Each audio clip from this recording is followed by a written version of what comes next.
Dr. Timothy Snyder, the author of On Tyranny, writes this, quote, President Donald Trump told his Salvadoran counterpart that, quote, homegrowns are next, and that El Salvador would, quote, need to build about 5 more places to hold American citizens. So the president of the United States proposes on camera to deport Americans to foreign concentration camps. Perhaps the worst part is the laughter of the Americans. Leave aside that you've got the president and the vice president and the secretary of state there. You have the sitting attorney general of the United States who knows that that is illegal, who knows that there's been no request, not even an ask to have Mr. Garcia returned, which would be at least one initial step of compliance with the Supreme Court decision. I am such an institutionalist, and I thought this day would never come. But I want to make sure people understand we are here. Everyone's, at least I have tried to say, we're not yet in that constitutional crisis. That is what is going on right now. As I've said over and over again, it is the complicity is what makes this so different than Trump 1.0, that you don't have the White House counsel, you don't have the attorney general, you don't have anyone there to say this is not legal, it is not constitutional, it is not how you're supposed to behave in the United States of America. I mean, this really is the Rubicon that I was hoping we would never ever get to. It is now going to be up to the Supreme Court to actually show some steel and backbone to find that this is in violation of their order and take as drastic steps as they can.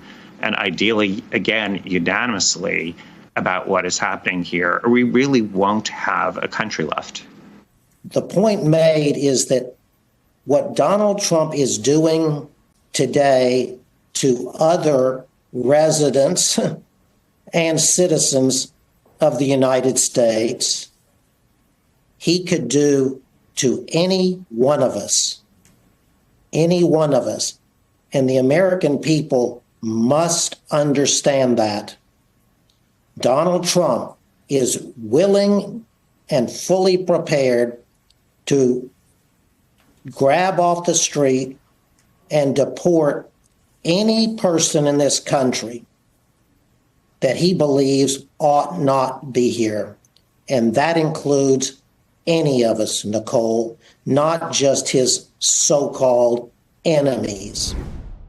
Some students at Johns Hopkins who were here on student visas all were financially murdered by a flick of the button at Social Security. So this is the stuff that's going on. Right. And the guy that's the CIO and the head of it, I'm told, hasn't even passed a background check that's better than what you would allow an intern to work on Social Security about. This threat to Social Security is very real. Some of you that have been covering this understand this is different than adjusting the 75-year forecast. That we always read about the articles, eventually they're going to deplete the surplus rate. This is an imminent threat right here and right now. I truly believe that Trump and Musk and their Doge team have taken 90% of the actions necessary to crater this agency into a total system collapse that will interrupt benefits for the first time in 90 years. I have never hoped so much to be wrong about anything, but if you look at the way they depleted that agency, cut its staffing and IT by 50%, and you appreciate the work that they do, their not only their work ethic, but actually the ingenuity that goes into keeping a COBOL system and all of the other applications on top of it cranking out as dependably as they do. First of all, they've been telling a lot of big lies about Social Security to try to undermine trust. They're trying to undermine trust in Social Security and destroy its ability to serve the public in order to turn the public against Social Security and undermine that trust. The first big lie they told was that there's this massive zombie apocalypse, people 150 years old. Not true. Not true.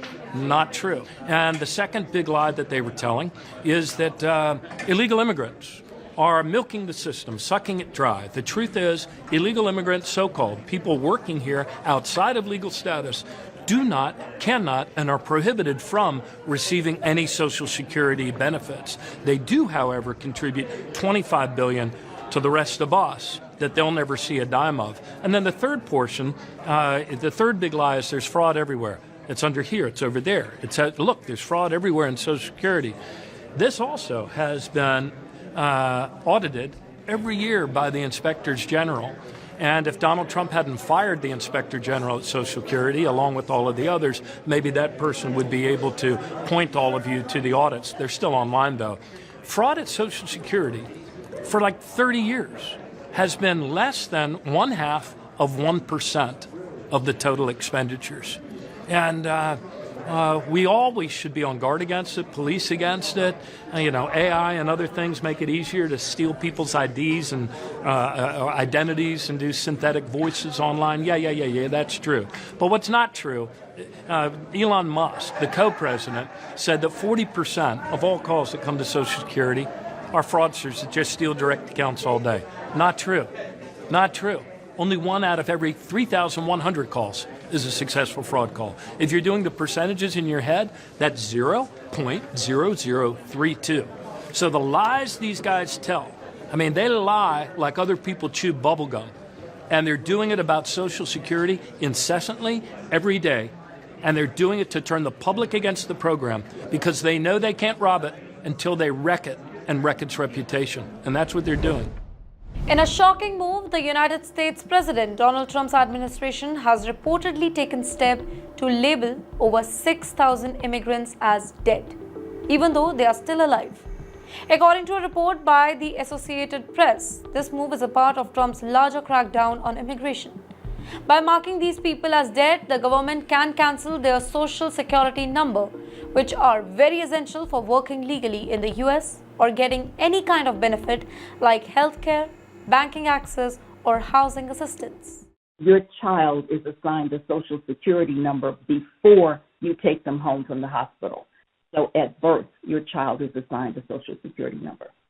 O'Malley said that when the Social Security Administration declares someone legally dead, that automatically pings, and that is the word that he used, that automatically pings all financial institutions where bank accounts, retirement accounts, investment accounts, and credit card accounts are held. Lenders that hold the individual's mortgage and auto loan or loan or any form of loan are also notified. Medical institutions and healthcare insurance companies are notified. O'Malley said it can even affect your utilities and your cell phone accounts. The county or the city is notified of your legal debt as pertains to your property taxes. O'Malley said that the Social Security Administration declaring an individual legally dead effectually freezes your entire life and renders you unable to function. The request to the Social Security Administration to begin this process was done by Stephen Miller, who has been appointed by the President as Special Advisor to Homeland Security. Declaring someone legally dead in no way means that they must be physically dead. But once you are declared legally dead, as far as the courts are concerned, you turning up alive doesn't mean anything. You're still legally dead. And you have to go through the process, through the court, of being declared legally alive. So I have a question for you. Actually, I have two questions for you. Would this be one way to effectuate no buy, no sell? If the banks and credit unions freeze our accounts and our assets, and the Social Security Administration declares us legally dead, what would that mean? Question number two, would declaring God's people legally dead cut them off from all earthly support? This is a trial run, or as the English say, a red herring. Why do we say that? Because right now this is about immigration, primarily Hispanics and Latinos. But ultimately, this will be about religious faith. And most Hispanics and Latinos are Roman Catholics. If we know and understand the prophecies of Daniel 11 and Revelation, then we know that the ultimate objective, the final group targeted, will be God's commandment-keeping, seventh-day Sabbath-keeping people. And I want to incorporate here some specific texts and quotations. As Christ was hated without cause, so will his people be hated because they are obedient to the commandments of God.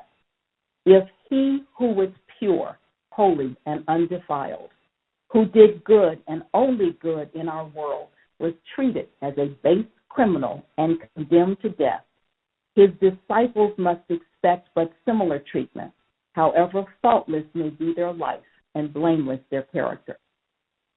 Human enactment, laws manufactured by satanic agencies under a plea of goodness and restriction of evil, will be exalted, while God's holy commandments are despised and trampled underfoot.